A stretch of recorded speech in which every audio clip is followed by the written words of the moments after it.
নমস্কাৰ আপোনালোক সকলোকে পুনৰবাৰ স্বাগতম জনাইছোঁ মজিদ বন্ধুসকল পলকতে চাওক আজি সন্ধিয়াৰ 7টা গুৰুত্বপূৰ্ণ খবৰ। প্ৰথমটো খবৰ, মাটি কিনা বেচাক লৈ ডাঙৰ ঘোষণা ৰাজ্য চৰকাৰৰ। এতিয়াৰ পৰা অন্য ধৰ্মৰ লোকক বিক্ৰী কৰিব নোৱাৰিব মাটি। ৰাজ্যবাসীৰ বাবে ৰাজহ বিভাগে জাৰি কৰিলে বিশেষ নিৰ্দেশনা। ৰাজ্যবাসীলৈ ৰাজহ বিভাগৰ জৰুৰী নিৰ্দেশনা। এতিয়াৰ পৰা ভিন্ন ধৰ্মী লোকৰ মাজত ক্ৰয় বিক্ৰয় কৰিব নোৱাৰিব মাটি। আগন্তুক 3 মাহৰ বাবে জাৰি কৰা হৈছে এই নিষেধাজ্ঞা।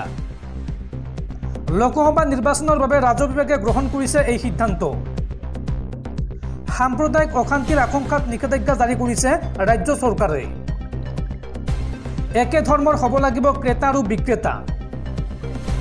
ৰাজহ বিভাগৰ প্ৰধান সচিব GD ত্ৰিপাঠীয়ে জাৰি কৰিছে এই বিশেষ নিৰ্দেশনা। পৰৱৰ্তী খবৰ, ইডিয়ে গ্ৰেপ্তাৰ কৰিলে দিল্লীৰ মুখ্যমন্ত্ৰী অৰবিন্দ কেজৰিৱালক। আৰু এতিয়া কাৰাগাৰৰ পৰা দিল্লী চম্ভালিব অৰবিন্দ কেজৰিৱালে। গ্ৰেপ্তাৰৰ বিৰুদ্ধে উচ্চতম ন্যায়ালয়ক দিয়া আবেদন প্ৰত্যাহাৰ অৰবিন্দ কেজৰিৱালৰ। গ্ৰেপ্তাৰৰ বিৰুদ্ধে উচ্চতম ন্যায়ালয়ক দিয়া আবেদন প্ৰত্যাহাৰ অৰবিন্দ কেজৰিৱালৰ।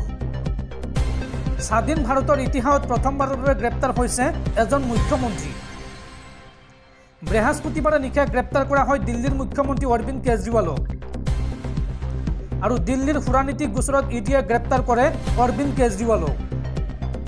কেজৰিৱালক গ্ৰেপ্তাৰৰ বিৰুদ্ধে শুকুৰবাৰে পুৱা তীব্ৰ প্ৰতিবাদ সাব্যস্ত কৰে আম আদমি পাৰ্টিয়ে। আৰু প্ৰতিবাদস্থলীৰ পৰা আটক কৰা হৈছে আপ নেত্ৰী আতিশী মাৰ্লেনা আৰু সৌৰভ বৰদাজক। আৰু এতিয়া 12জনীয়া দলৰ দ্বাৰা নিম্ন আদালতৰ কাষ চাপিব আম আদমি পাৰ্টি। ইডিয়ে নিশাৰ পৰা জেৰা আৰম্ভ কৰিছে অৰবিন্দ কেজৰিৱালক। এতিয়া কাৰাগাৰৰ পৰা দায়িত্ব পালন কৰিব অৰবিন্দ কেজৰিৱালে। অৰবিন্দ কেজৰিৱাল দিল্লীৰ মুখ্যমন্ত্ৰী হৈ আছে আৰু হৈ থাকিব। ইয়াৰ কোনো অন্য উপায় নাই। এই ঘোষণা আপ নেত্ৰী আতিশী মাৰ্লেনাৰ। আৰু গ্ৰেপ্তাৰৰ বিৰুদ্ধে দেশজুৰি প্ৰতিবাদ ঘোষণা কৰিছে আম আদমি পাৰ্টিয়ে। মুখ্যমন্ত্ৰী অৰবিন্দ কেজৰিৱালৰ গ্ৰেপ্তাৰৰ বিৰুদ্ধে দেশজুৰি প্ৰতিবাদ ঘোষণা কৰিছে আপে। আপৰ কৰ্মীসকলে দিল্লীৰ ITOত অব্যাহত ৰাখিছে প্ৰতিবাদ।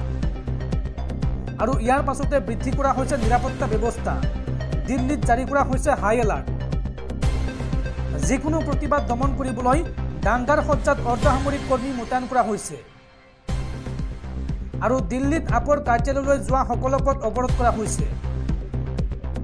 স্বাধীন ভাৰতৰ ইতিহাসত এজন বৰ্তমানৰ মুখ্যমন্ত্ৰীক প্ৰথমবাৰৰ বাবে গ্ৰেপ্তাৰ কৰা হৈছে।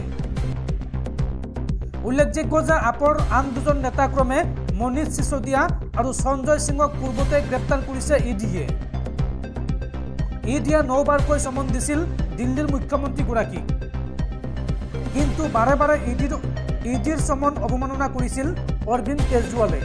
আৰু তাৰ পিছতে গ্ৰেপ্তাৰ কৰিছে ইডিয়ে। পৰৱৰ্তী খবৰ, ৰাজ্য চৰকাৰৰ বৃহৎ ঘোষণা।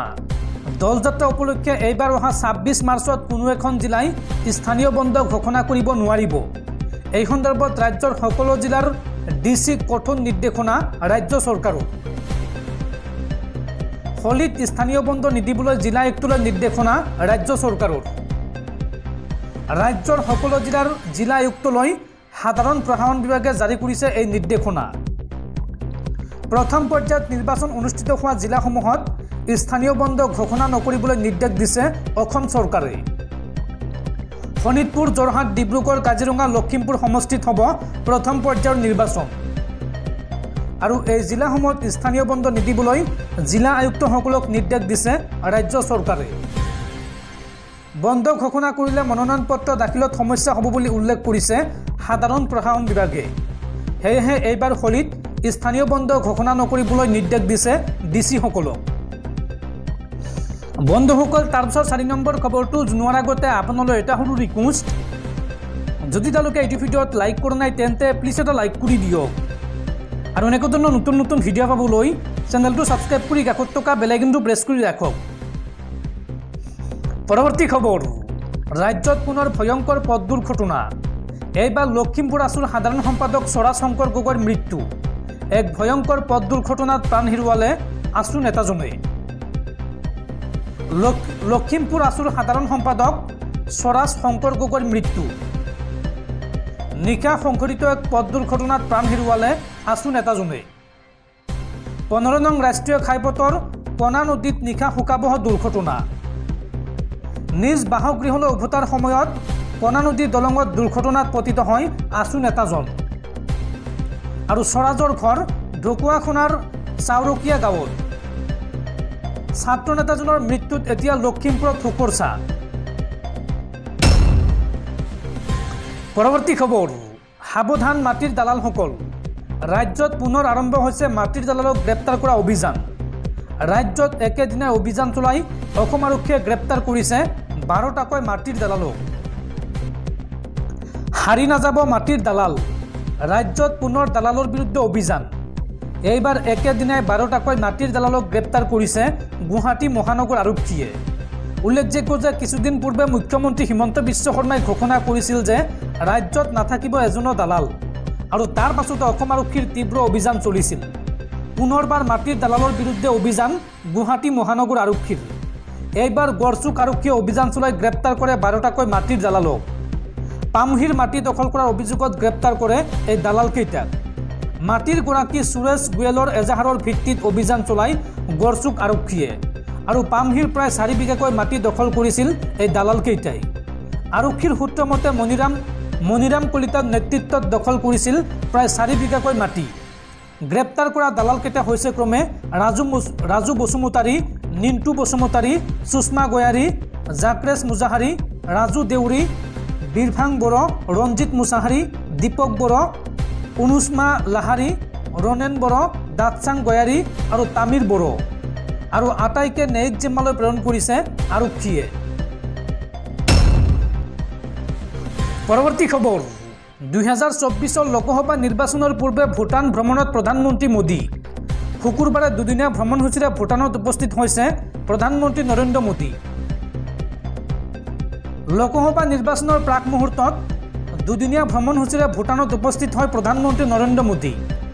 শুকুৰবাৰে পুৱা ভূটানৰ পাৰো বিমানবন্দৰত প্ৰধানমন্ত্ৰী শ্বেৰিং টবগেয়ে নৰেন্দ্ৰ মোদীক আদৰণি জনায়।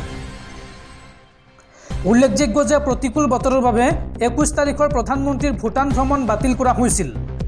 ভাৰত ভূটানৰ অংশীদাৰিত্ব অধিক শক্তিশালী কৰাৰ উদ্দেশ্যে ভূটানত বিভিন্ন কাৰ্যসূচীত অংশগ্ৰহণ কৰিব প্ৰধানমন্ত্ৰী নৰেন্দ্ৰ মোদীয়ে। ভূটানৰ ৰজা আৰু প্ৰধানমন্ত্ৰীক সাক্ষাৎ কৰিব নৰেন্দ্ৰ মোদীয়ে। সমাগত লোকসভা নিৰ্বাচনৰ প্ৰাকক্ষণত প্ৰধানমন্ত্ৰী মোদীৰ এই ভূটান ভ্ৰমণ দেশৰ ৰাজনীতিৰ বাবে গুৰুত্বপূৰ্ণ হ'ব। পৰৱৰ্তী খবৰ, দেশত আৰম্ভ হ'ল IPLৰ উন্মাদনা। আজিৰ পৰা আৰম্ভ হ'ল IPL 2024। আৰু আজিৰ দিনটোত প্ৰথমখন মেচত মুখামুখি হ'ব চেন্নাই আৰু বেংগালুৰু। এই খেলত আপোনাৰ প্ৰিয় দল কোনটো আপুনি কমেণ্ট বক্সত জনাওক। আজিৰ পৰা আৰম্ভ দেশৰ সৰ্ববৃহৎ T20 লীগ IPL। প্ৰথমখন মেচত মুখামুখি হ'ব চেন্নাই আৰু বেংগালুৰু। সন্ধিয়া 8 বজাৰ পৰা আৰম্ভ হ'ব খেল। প্ৰথমখন খেল অনুষ্ঠিত হ'ব চেন্নাইৰ এম চিন্নাস্বামী ষ্টেডিয়ামত। আৰু শেষবাৰৰ বাবে এইবাৰ IPLত অংশগ্ৰহণ কৰিব মহেন্দ্ৰ সিং ধোনীয়ে। পুৰণি দীঘল চুলিৰ ধোনীক এইবাৰ পুনৰ দেখা পাব ক্ৰীড়াপ্ৰেমীয়ে। চেন্নাইক অধিনায়কত্ব নকৰে ধোনীয়ে। ঋতুৰাজ গায়কোৱাডক দিয়া হৈছে এইবাৰ চেন্নাইৰ অধিনায়কৰ দায়িত্ব। উদ্বোধনী অনুষ্ঠানৰ পূৰ্বে বলিউডৰ মহাতাৰকাৰে ভৰি পৰিব ক্ৰিকেট ষ্টেডিয়াম। উদ্বোধনী অনুষ্ঠানত অংশ ল'ব বলিউডৰ তাৰকা অক্ষয় কুমাৰ আৰু টাইগাৰ।